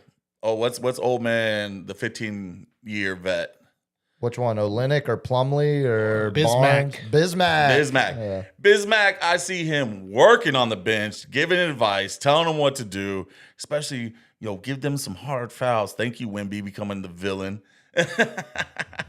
Yeah, that was pretty great. I loved it. The mandate of make them feel it. Yeah. Or how about Wemby looking down at Carter Bryant and telling him, I'm proud of you? Oh, there were so many great clips, so many great moments. No, I say it. Of course, I think if the series drags on, it will, I agree with you, it'll expose the Knicks for not having as much depth as the Spurs do. But I also do think the longer that drags on, you're now playing in back-to-back 7-game series and the final 2 rounds of the playoffs. There is also some level of concern, but not as much because the team's so young. And I think that's the takeaway for me of you're not relying on a bunch of guys over 30 to make it all the way through another 7-game series. These are, still young kids that are, these basically Wemby would be a senior in college. Yeah. Castle would be a junior. Harper would be a sophomore. Don't ask me these college questions. We're still talking about, guys that I think will be fine. But game 1, I think there's serious questions about what the Knicks will look like after such a long layoff. I think you're going to see a substantial amount of rust. And I think you could see a Spurs team that is still riding pretty high as hell in the confidence level. And especially that home crowd getting behind them. The home crowd. So if there are tired legs. And expert cameramen giving them. That's right. Getting all of the shots. Getting all the shots. For the Jumbotron. Look, he was the man responsible for our 4 cheerleaders behind the bench. Everyone in that arena plays a part. Some more than others. Some are Wemby. Some are greeters. Scanning your ticket. Some are showing you where your seat is. Some are nuns. Some are nuns. That's some right. just show massive 40-year-old cleavage. Yeah, some are Oklahoma City Sixes. Yeah, I mean it's everyone has a role in that building. San Diego 3. Come tomorrow night. That's right. Yes. Biloxi 9s. Oh, hey, that's a winner. Yeah, I'm out of all of it, dude. It's just It's fun. it's freaking awesome seeing the Larry O'Brien trophy on the court again. Yeah. Like it's great that the NBA brought that back. It's even better that the first one's gonna be back here in San Antonio. And the fact that Madison Square Garden is going to be played in the championship. Oh yeah. It's Knicks- just an iconic arena. I don't You're think going you to see could- all the stars. I think what I heard on the Breakfast Club, $500,000. You would listen to Breakfast Club. I do listen to You Breakfast Club. would. Charlamagne kills Yeah. me, man. He's a guy. Hey, but yeah, $500,000, and just think of all the celebrities that we're gonna get to watch. It's gonna have that, Lakers feel when they were in the 80s and 70s. It's so much bigger than that though. Yeah, because it's New York. Because it's New York. And it's Yeah. the Lakers, 17 titles total? Yeah. Knicks haven't won one in 53 years. The disgruntled. They're the Boston. Haven't they're, played- They're the Red Sox that always would get there. Then Haven't played Hey. in one. No, they're the Mets. yeah. 69? Well, the Mets won one on 2001. Didn't they? No. It was the Subway Series. We lost that one. Y'all lost the Subway Series to the Mets? No, that didn't happen. It happened. The Mets did not win that World Series. Yeah, unfortunately. I don't know why I'm arguing. Like, I don't want to admit it. No, you were insane. You're absolutely insane. Am I wrong? Yes, they won 69, the Miracle Mets, Yeah. and then 86, Bill Buckner Yeah. with the error. That's it. Those are their only World Series wins. What am I thinking of? The Mets Oh, or that the was Knicks. that was the stupid The Subway Arizona. Series. Y'all won. I thought we recently had one in early 2000. Yeah, No, it was like- 9/11 year. yeah. Mike Piazza and we and won Roger, that. and y'all won that one. Yeah. Maybe it was like one of the walk-offs. I keep on seeing the reruns that, and I keep on thinking we lost that one. That checks out. Yeah. Quickly before we do lightning round, you jokingly said Spurs in 5. Not jokingly. Not okay. That's why I'm asking. 10 toes down, baby. Spurs in 5. We win the first two at home. Okay. They win. I'm gonna say we if we win the championship, because this is a San Antonio. This is a city, and a city comes together when the Spurs bring us together. We are a part of them. It's a we. It's a royal we. Hey, but keep investigating who's giving Gina those playoff tickets. We need to get to the bottom of that. We can still turn on her. We can still turn. Yeah. But a blowout in game 1. Okay. Game 2 is gonna be close. They're gonna start doing some coaching matchups. Okay, so Spurs 2-0. Yeah. 3. I think we get blown out. Okay. 2-1. They get blown out. Yep. Got them for the Good buzzer. catch. 4, epic match. Spurs win. 5, Come home and win. come home and win. Larry O'Brien on our court. I think Our court. Spurs in 5 is a heavy ask. I didn't say sweep, though. I know. I think Spurs in 5 is a heavy ask. I think Spurs winning a game 6 in the Garden is also a heavy ask. Mm-hmm. So I default to the Corgi. Oh, you Spurs in 7. I think this is You think another this is 7? I do, yeah. Man, I do. You are out of. I That's do. got to be nah. Nah. There you go. What player has defended Wemby better all You want to year you want to than make OG, a little bet on this one, than buddy? OG Anunoby? You want to make a little bet? We push on 6. A game 4, I win because I'm closer. Game 7. Oh, I get what you're saying. Yeah. We push on 6. You win if they win in 5. I win if they win in 7. If we sweep, Uh, if they sweep, Loser has to rock a Charlie Chaplin mustache. Deal? that's the Adolf, bro. No, it's not. It's all in how you view it. It's Charlie Chaplin, bro. That's an American icon. That is a pioneer of American film. A reverse Charlie Chaplin, an Asian mustache. Yeah, that's cultural appropriation, and I won't do that. Us whites can't do that one. So on this day, we're going to talk about it a little in lightning round. Yeah. But on this day last year, okay, Yeah. I had this note. You'll remember it was the beginning of Thunder Pacers NBA Finals. That's what we were talking about. NBA Finals showcase fresh talent and first-time champs.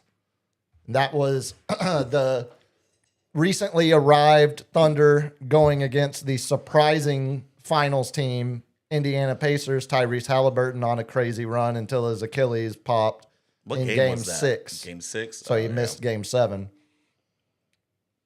That was the first year of this fresh new era of the NBA. The fact that this year we're getting another NBA Finals. Who's the most established superstar in this NBA Finals? Established? Yeah, Cat. I would say Brunson. Yeah, but Cat Brunson did or it. Cat Did it push. so long in Minnesota. Cat did. You're so right. Yeah, Cat would definitely be the answer. He's got Yeah. longevity. Do you think of him as a part? Like he's firmly a part of this next era of the NBA.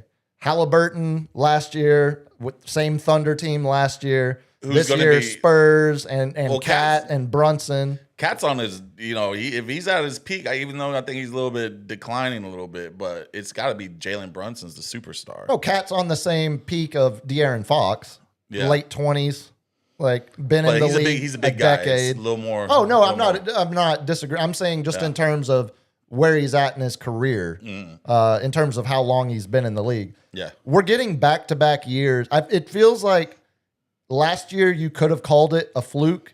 This year, I think you can firmly say we have entered the next era of NBA basketball. Yeah. We are exiting the LeBron, Steph Curry era.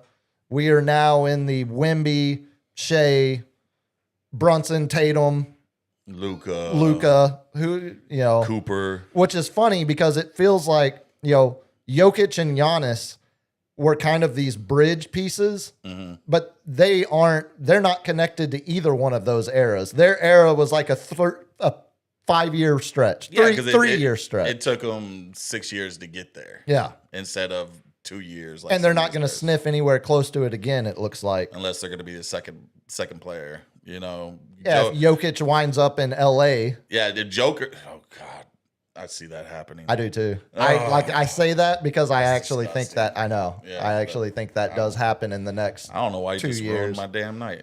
because that's going to make it even better. It's going to make the West even more compelling and Yeah, fun. great. It's as it should be. As it should be. Do you have anything else on the game tomorrow night before we try to wrap up this tight 87 minutes we've already done? Yeah, we're gonna have a watch party at LG Studios. Feel free to come by.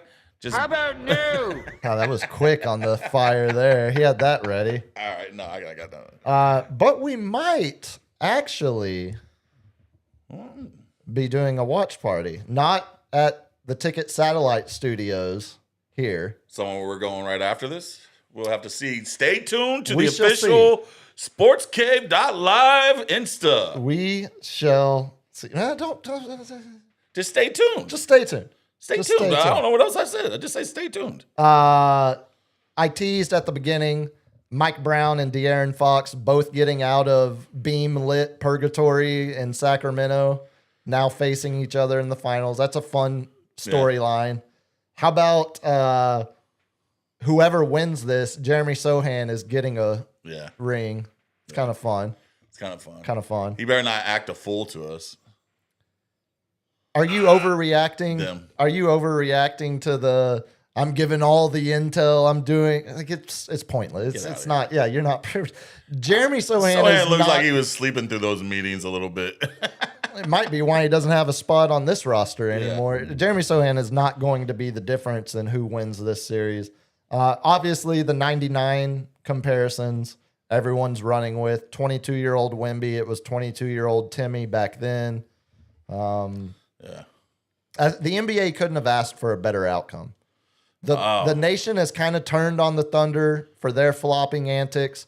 Everyone is obsessed with must-see television of Wemby. The Knicks are the Knicks. You got it powered by Nike with that How awesome was amazing. that? Hey, if you, I didn't get one, but if our producer extraordinaire for Lightning Round could pull up that clip of, Oh, everyone saw it. Everyone knows what it is. The green alien. I want to see it again. Can I break some bad news to you? It was AI. Well, I thought it was those little flying drones or something. do you know what controls those flying drones? Sure. It's AI. It's not 300 dudes with remote controls. See, I'm not surprised. It's just I'm not happy. It's an AI. I'm not happy about it. That could be an algorithm. That could be a little ones and zeros and stuff. It's whenever there's another thing controlling those ones and zeros. That's what pisses me off. Oh, look, I agree with you. We're less than a decade away from the machines turning. Terminator, Yeah, I don't disagree. You think that Blue Origin spaceship blew up on purpose? I do. Tinfoil hat lightning round. Maybe. LG, do you have anything? How hyped have you ever? You're gonna get to work in NBA freaking finals, man. Yeah, you're gonna get. I'll get to have my back to the court the entire time they're playing basketball, and I'll be facing the stands. It'll be amazing. You will be. You're gonna be there. You bro. are getting paid to be in the arena. I'm getting paid to watch the fans watch the NBA finals. You're Yes. getting paid to be surrounded by one of I will the get to most, hear what it sounds like to be at an NBA finals. You will experience something that You few feel others the vibration will of ever. the crowd chanting. You will see. MVP, everything. Exactly. I will get to film the nuns that are sitting in the suite. You'll get to feel the sweat, the heat off the players. Do you ever let yourself enjoy anything? doesn't. He's such a That's curmudgeon, gonna be dude. awesome, man. You Tomorrow old- night You old in the grumpy arena. goose you. That's gonna be so freaking spectacular. Fiesta shirts are back, by the way. Ooh. Hey. They say they're going to do it in perpetuity, first game of each round, first home game of Yeah. each round moving forward. So I guess we're getting it every Hey. year now, as it should be. When they win, we got to put the drum on the front. We can't be doing lighting the beam when we got the chip. You know what? Just saying. That's a fair bet payoff. They pulled the drum out They did. when they won the Western Conference. Did you see the Thunder pull the drum? Do they always pull the drum? I think every team's doing a drum this I year. think, yeah. I think, I think it's like a lot of league-wide thing. well, there's a few, and the Vikings have their. Bunch of bitches. Look, Minnesota had a drum. Oh, yeah. Yeah.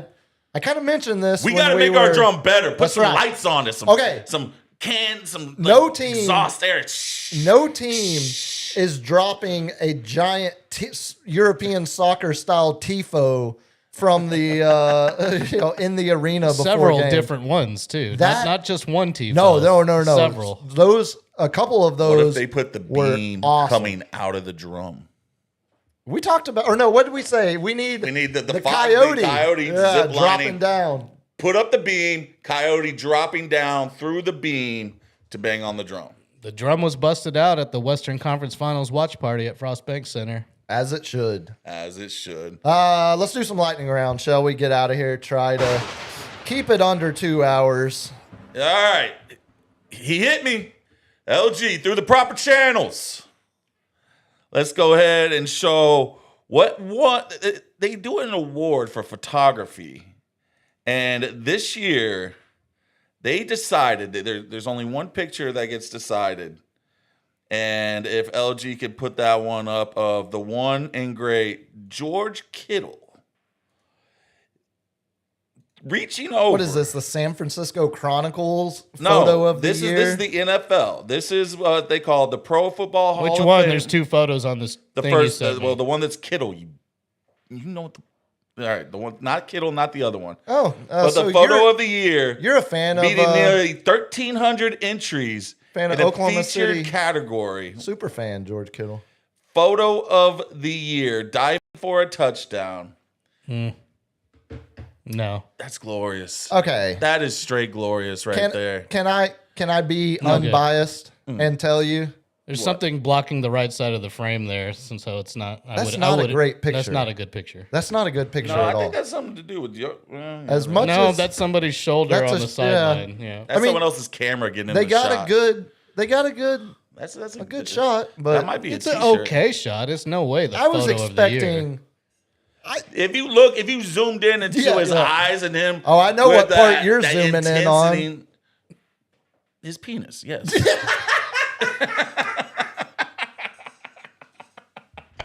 Well, yeah, that's what I meant. But the old little Kittle. happy Pride Month. I thought you might put up more of a fight than that. But yeah, no, that's it. I'm talking about his dong. That man, Yep, that man's yep. working angles. And to be fair, probably every single photographer in the photo pit right there got that same shot. But that one won out of 1,300 entries. Look, if you want to to celebrate be the photo of the year, Oklahoma of the NFL. City super fans, that's cool. That's fine. That's cool. What the hell? What's that even mean? He's sitting courtside. He's Oklahoma City kid. Sitting courtside at Thunder games. It's close to Iowa. That's the only reason why. Wasn't it the Thunder series? Yeah, it was Thunder Yeah, series. it was a Thunder series. Because I remember seeing, like, what the hell's George Kittle doing there? I don't know. I think he's from Oklahoma City. Maybe his girlfriend, Sports Illustrated swimsuit model.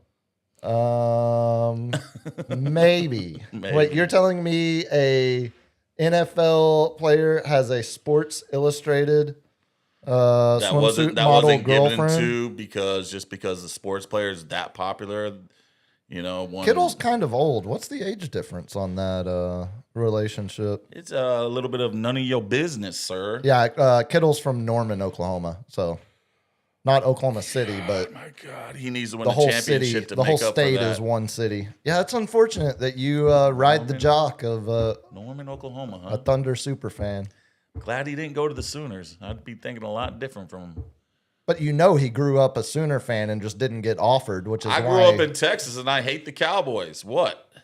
it's a little different. Is it? Is it? Yeah, I think so. Is it? You're describing he definitely grew up an OU super I mean, fan. I dated a sports suit swimsuit model. Yeah, yeah. He was very kind. I bet he was. Yeah, I bet he was. Hit me, LG.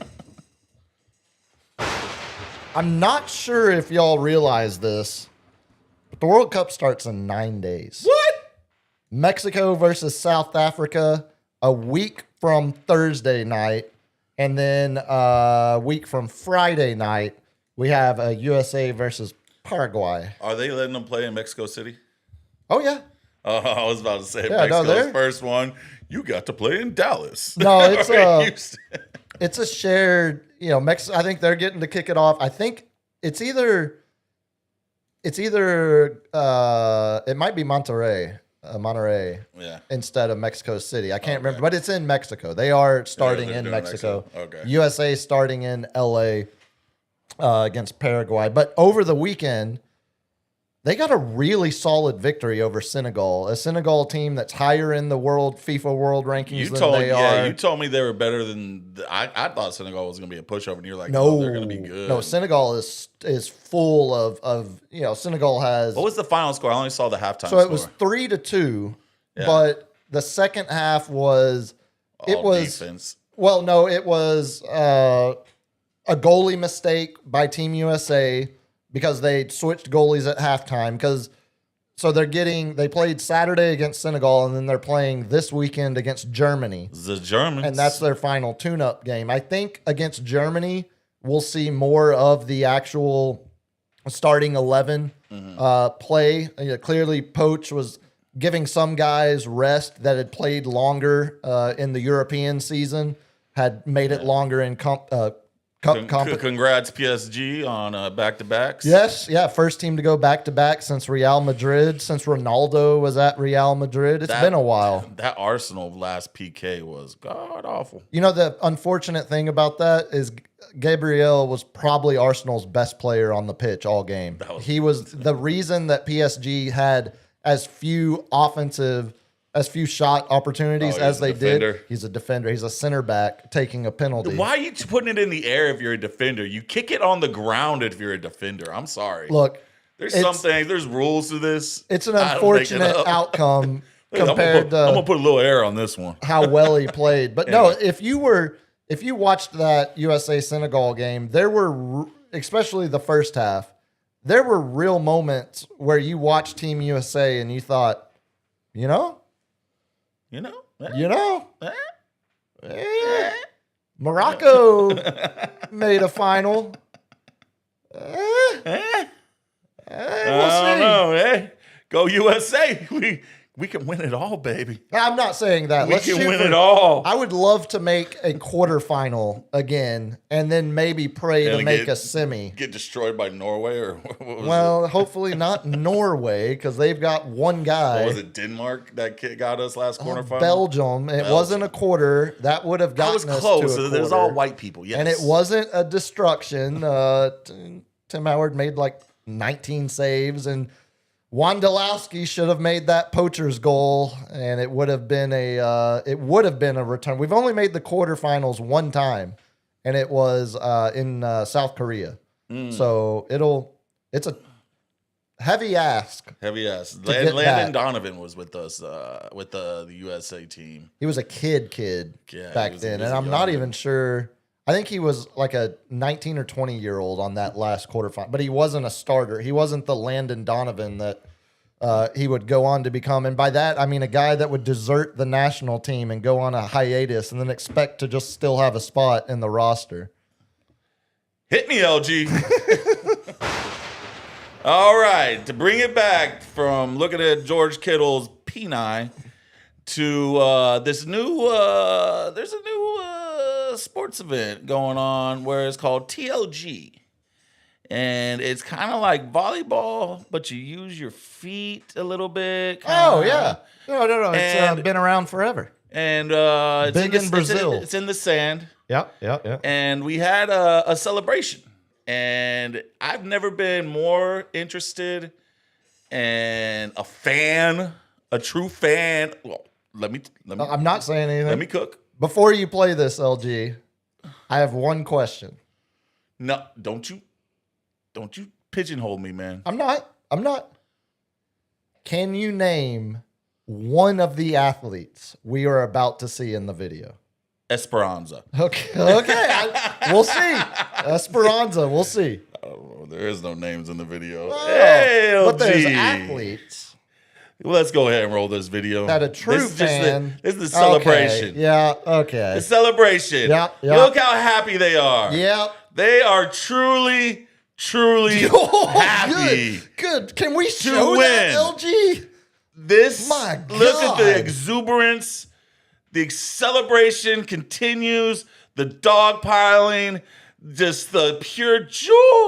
Oh yeah, that shot. Joy. That shot feels.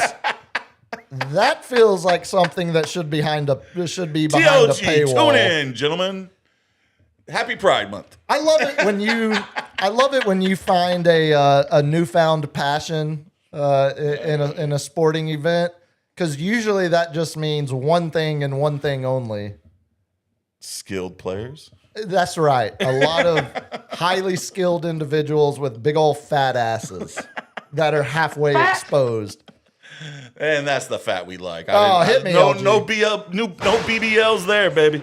Did you? How much more you got for lightning round? Oh, that's it. Okay. You want to? I want to give me a solid minute on how it feels to be a Niner fan the day after the Rams trade for Myles Garrett. Bro, I literally thought that was AI baked. I looked at it and was like, man, get out of here with this. Because it was on a Niner page. And I thought, how many times I've been hoodwinked by the Spurs pages to think that something was real only to be fake. So I went on through half the day doing work, got real busy, saw the pops, come back to a fantasy football thread going nuts with about 64 text messages. And I'm like, oh no.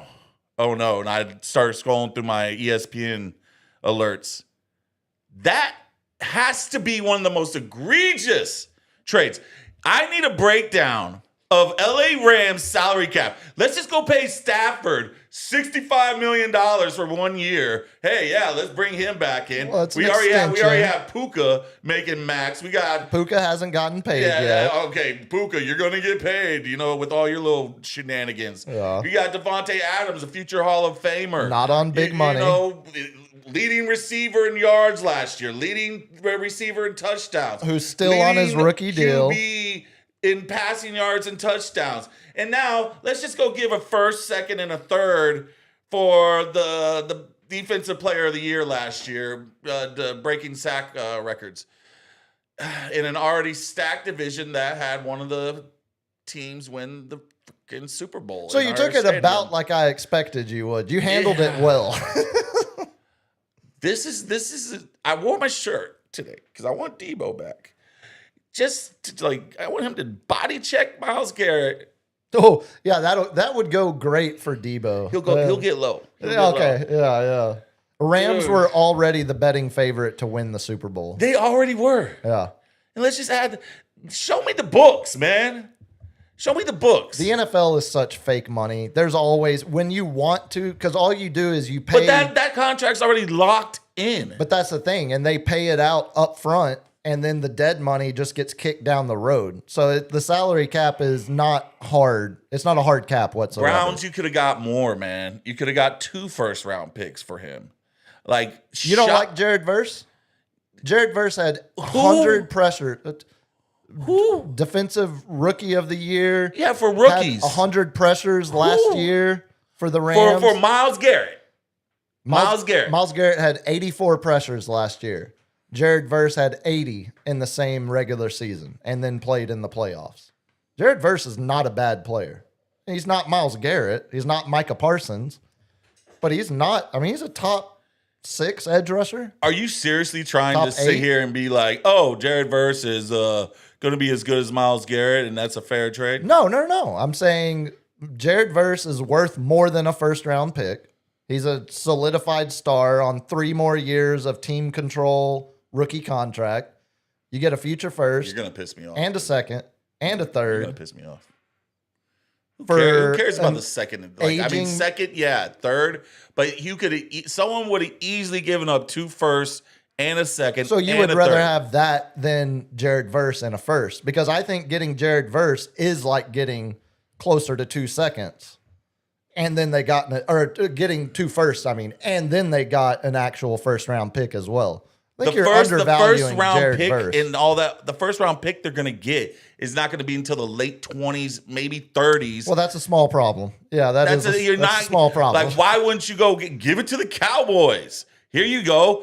Myles Garrett to the Cowboys. You'll get a middle round pick. You know why they wouldn't do that? Because that would require Jerry to have to pay that money up front that I was just describing, which he's not going to ever do, because the Cowboys are actually one of the 3 cheapest franchises in the entire NFL. That's the part they don't talk about. Yeah. So on that depressing note, That one hurt, dude. today in sports history will be how we end the show. But I wanted to start today in show history. I've been meaning to do this, but Freaking Myles Garrett, dude. Like, I swear. I keep forgetting to tie it in. We did a show on this day last year. I talked about it, how the NBA Finals were getting up and running, Thunder Pacers. So I had just seen one of my favorite bands ever, Drive By Truckers, had just seen them the same night the Stars were eliminated from the playoffs. That was in the weekend recap. So I was torn between watching playoff hockey of my favorite team or watching literally one of my 5 to 10 favorite bands ever. And that was a struggle. We had the last NBA on TNT broadcast with the note in parentheses, ESPN will F it up. I think, speaking of Nostradamus, I think that turned out to be pretty accurate. Once again, some things just don't change. I had driven Steph to the airport Sunday morning, did that literally again this past Sunday morning. That is 2 a day. It's a glitch in the Matrix, man. Something like that. And then in parentheses after that, I said, can't over celebrate week away. So I had made myself a note not to over celebrate on the pod. It was like, oh, I've got a whole week. I'm by myself. I've got the whole hat. Like it was, I'd made myself a note not to over celebrate that. But the biggest news from the show we did on this day a year ago, we had a trifecta of death. Great. Do you happen to remember the 3 people that died within 72 hours of us doing a show on this day last year? They were important. There was a big local one. There were two local ones. Two big local ones. One was bigger nationally and locally. One was really big locally. And then the third one was a random celebrity from all of our collective childhoods. God, man. So I'll start. The one that was big locally and nationally, I'll save for the last. The one that was big locally, the founder of, Robert Fleming Jr. Do you remember that name? Robert Fleming Jr. Founder of the Magnolia Pancake House. Ah, yes. He had just passed away over the weekend before we did the show. That was the big one that was local. The big one that was from our childhood. You remember the sports science guy? Oh, yeah. John Brinkus. All right. He had passed away. Way too young. And then the third and final one. LG, do you remember who it was? But big locally and nationally. Of course. Say it. Take a swing. It's LG. Say it. Oh, John Redcorn. John Redcorn. Oh, John Redcorn. Jonathan Joss had been shot by his neighbor on this day or a day After previously. his house burned down. Yep. Living homeless. And then we got all of the reports of apparently cops had been called there, 100 times. Whatever happened? Yeah, whatever happened to that? Kind of just went away, didn't it? We just kind of like Nancy Guthrie, kind of like, Yeah, they're like, I think someone targeted her in the area because they think she was tied to money. yeah. It's like, oh, no crap. And it took this. It's like when I was Harvard. like, can I join the FBI? Because I was about to say, came to that same deduction. It's like when Harvard does a big study of like people that have more sex are happier. No way. Who did how much of your endowment was spent on this research? Yeah. And how do I go about being a research subject? The alleged murderer is being charged with first-degree murder and is currently on trial. Still. Nice. Still proceeding, yes. John Redcord gets some justice. Okay. I didn't realize you said the trial is. It's still in process. Trial's been Okay. set back. They've Usually 2 years. Yeah, they They're delay. gonna push it. Yeah. Okay. About Well, 2 at years. least that's a happier ending than I anticipated because Justice for John. I couldn't really. Justice for John. I couldn't really remember if anyone had ever even gotten charged because I remember the neighbor was claiming self-defense. Big and homophobe. That was what And his John Redcorn's partner was alleged. transvestite. But then there were other neighbors that were saying because that's how we got the story, not from the guy that shot Yeah, him, because it's pride. but from other neighbors that had said like, no, they were awful. They always fought. There were disturbances at their house. Cops had come, so many times over the last year. So we got, we'll see. Nothing like America, like wasting taxpayers' money, man. On which part?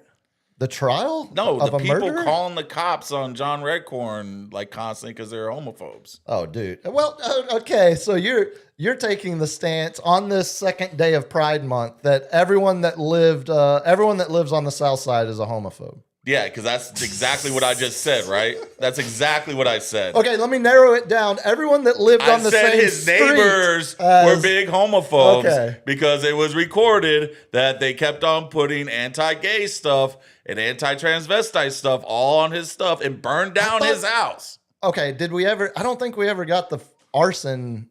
Yeah, attachment. they didn't have the thing, but he's like, I know they burned down my house because they literally were right, telling. and that's what I'm saying. We got that from one Well, it was from one the cop, side of the yeah. party. No, it wasn't from the cop. But I remember, I didn't realize there were multiple neighbors that had been.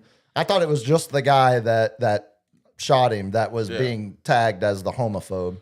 Yeah. I didn't remember. No. We need to brush up on that. We need to keep tabs on that. You know, trial. when you see another person, usually like wearing a red cap, you're like, yeah. Yeah, we're on agreement. On this day. I've got all baseball sports history for you. We'll burn through it. 1869, Cleveland played their first baseball game. Oh, wow. 1869. We're 4 years removed from the Civil War. Did they just use their hands? No, we had full mitts. I mean, not good, but they were mitts. They played the Cincinnati Red Stockings. We all know that Wrigley didn't play a night game till what, the 70s, right? A lot of socks back in the day. Everything was socks. Yeah. There wasn't a whole lot of creativity. 1883. I wonder if baseball was invented by the Big Sock Company. Oh, hey, tinfoil hat. You might be onto something there. Hey. 1883, first night game was ever played under lights in Fort Wayne, Indiana. I remember the uproar. Yeah, we were all there right after the Hindenburg crash. 1933, FDR authorized. Oh, wait, why did I put that one? FDR authorized. Oh, I know why I did. Lay off the Trumpster for updating the White House. FDR authorized the first swimming pool. It's not like he's building a swimming pool inside the thing. 1933. Wasn't FDR paralyzed? Yeah, why do you need a swimming pool? Oh, speaking of, did you see? Because it gets the legs moving and you don't get blood clots. You need that for that's physical for therapy. PT. Yeah, that makes sense. As someone doing aqua therapy at the moment, Does Greg Abbott? I find that I take offense to that shit. You should. Does Abbott have a swimming pool in the Texas Capitol building? That thing needs to be washed. Did you see his AI footage of him dunking on Kathy Hochul? Like, there's nothing like. I understand it's got to suck to live your life after the accident in a wheelchair, but don't be AIing yourself dunking a basketball. Like that is so stupid. God, dude. 1935, future baseball Hall of Famer Babe Ruth announced his retirement. 1942, Ted Williams enlists as a U.S. Navy pilot, something that is just incredibly hard to imagine. Man. Now, I mean, Pat Tillman, the closest we've come. Do you remember that show with old Elvis that was recently done by HBO or Apple? Show? And it was like all the pilots that flew in there and how they just got destroyed Oh, during yeah. missions. Yeah. And it don't think- seemed exactly. LG, do you know what that show was called? No. No. It was that guy who played Elvis. I forget his name, Steven something, whatever his name is. But that show, if you want to see, that was the most accurate, I would only assume. Because I ain't been in one of those. I'm not going in. I've been in one propeller plane, and it was horrible. That was some of the most scariest stuff. Imagine the plane literally falling apart around you while things are blowing up around. Like those guys who flew those missions, man, bless them, man. Those are heroes, dude. Because to do that again and again and again, one, I would have been like, yeah, I'm out. Yeah. No, I look, we all know we are soft as hell compared to the greatest generation. I think Ted I don't think he flew in battle. I think he was an instructor. Either way though, send the family a ham. Keep that head frozen in Arizona or wherever it's at. 1958. I didn't know this. Brooks Robinson hit into a record. He hit into Masters of Air, by the way. Masters of Air. Yeah. Watch that whenever if y'all ever get it, figure out it's either on HBO or Prime. I think it's on Apple. I think it's on Apple. I'll watch it after I watch Marco Polo. Like LG was talking me into earlier. 16 years too late. Brooks Robinson on this day hit into the first of his record 4 triple plays in his career. God dang. Right? How random is that? Like Brooks Robinson holds the record for most triple plays hit into. That's why I want to slap AI, because that's the only person like figuring out that record. 1987, the Mariners had the number 1 pick in the draft. 87, King Griffey Jr. The kid, King Griffey Jr., who would inspire probably generations. The greatest natural athlete in baseball, a la Bo Jackson. No, not Bo Jackson. He was just a pure athlete. But for I baseball, know what you mean, though. Like, I mean, Like, it looked like King Griffey could have played any sport he wanted to. yeah, But not the explosive athlete like Bo Jackson. His swing was so smooth and pure and had so much power. He was going against all these steroid jacked up Mark McGwire, Sosa, Bonds, and he was competing with them, hitting almost 70 home runs. It was amazing. Yeah, and his body broke down late in his career as if he had been on the juice the whole time too, but never tested. Never tested. Boy, you gonna piss off a lot of people with this one. No, I love King Griffey. I can't tell you the amount of hours playing King Griffey Jr. baseball. We'll end with death, but prepare yourself. Let me clutch my pearls. It's because Let me clutch these pearls, sir. It's because it's someone you will appreciate we're choosing to end with. Born on this day, born in 1920, Tex Schramm, the future president, general manager of your Dallas Cowboys. Part of the hit that buzzer, LG. You said your. part of the you're not mine. You're hit the audience, buzzer. The Hit the audience buzzer. that is majority Hit that- Cowboys hit that fans buzzer, LG. that doesn't need to hear about hit the buzzer. Thunder Supervan. That doesn't apply. Travis there. Kelsey's Hit the buzzer. peen. Would go on to be it was him and Landry and Gil Brandt as the three-headed monster that built the team of America, or America's team, I should say. 1961, American national champion winning head coach, college football head coach. Still sounds crazy to say it. Kurt Signetti. Happy birthday to the fighting Indiana Hoosier, Kurt Signetti. 1967, maybe this is why I made like 7 Kenny Atkinson references. Born in Huntington, New York, Kenny Atkinson, still head coach of the Cavaliers somehow. Born in 1976, the second shortest player in NBA history. Go. Spud Webb. Second shortest. Van Exel. I don't know. It's a name, as soon as I saw it, I remembered, but I hadn't thought about. LG, do you have a guess? Nate Robinson. Oh, that's a good guess. That's a good guess. About 4 inches shorter than Nate Robinson, though. He was a majority of his best years were as the Denver Nuggets 6-man on some really good Nuggets. Carmelo, Kenyon Martin, Yeah, Marcus what was his Camby. name? Um, Yeah. Oh, man. yeah. As soon as I tell you, you're gonna do the same reaction I had earlier. Earl Boykins. Boykins. Earl Yes. Boykins. 5 feet, Boykins. 5 inches. How tall are you, LG? 5'6". You tower over Earl Boykins. You are a filthy liar. You are 5'4". Born in 1980, happy Pride Month to Abby Wambach, world record for international goals. And then since it is World Cup Eve, born in 1988, the man that has the most goals in English Premier League history for someone born on this side of the hemisphere, or this side of the globe, Western Hemisphere. Argentinian soccer legend, we'll call him legend. He won the league with Man City a lot, had 96 caps for Argentina. Sergio Aguero. Then deaths. 1943, speaking of Ted Williams going off to fight or at least enlist in the Navy for World War II, 1943, Niall Kinnick Jr., he won the Heisman Trophy in 1939 out of University of Iowa. University of Iowa getting a lot of love on this program too. Crazy. Died during a World War II training flight at 24 years old. God.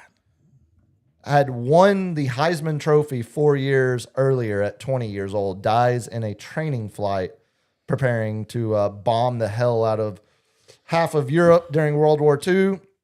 1970, dead on this day, New Zealand race car driver dies in a car crash. It's like the Segway guy falling off the cliff on a Segway. Bruce McLaren. Yeah. The whole reason you have McLaren Motors, McLaren Racing. And RIP to Kyle Busch.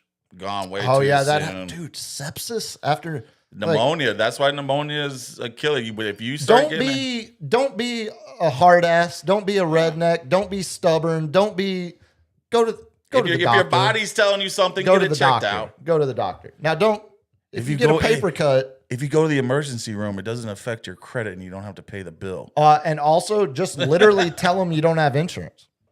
Yeah. Well, they usually kick you out after that. No, not if you go to the emergency room. They can't. They have They to. can't, but they're like, they just give you an IV bag and say, keep it moving. Yeah, but if you're, Yeah, I know. then they're found liable if you die from sepsis. Sepsis, yeah. Also, dead on this day. I'd forgotten about this one.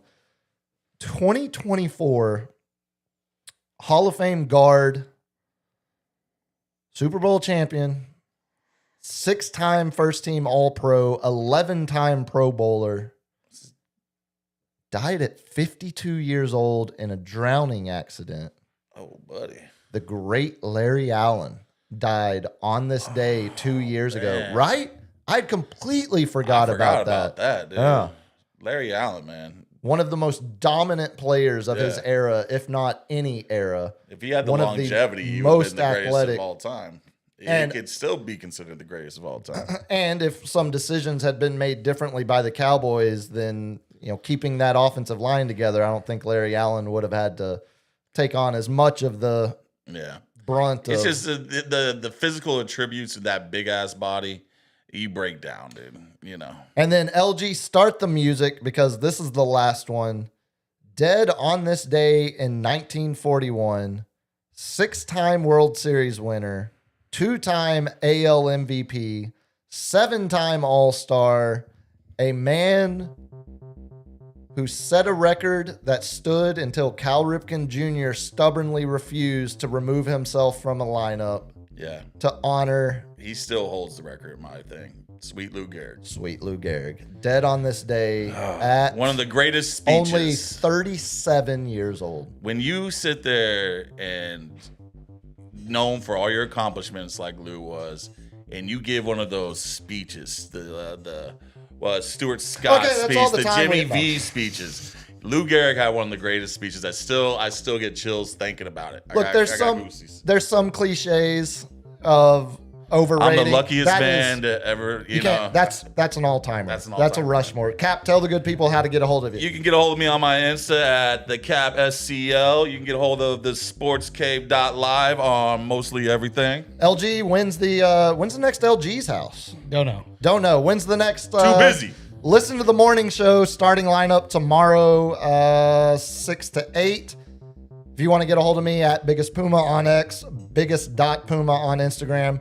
Appreciate all of y'all riding along with us. Enjoy the finals. I swear we won't be gone for the next 2 weeks. We're going to try to be here Thursday. I Try. swear. That's a Till then, soft Thursday. soft. Yes, a tight. Tight. Till then, y'all be good. Peace. Peace.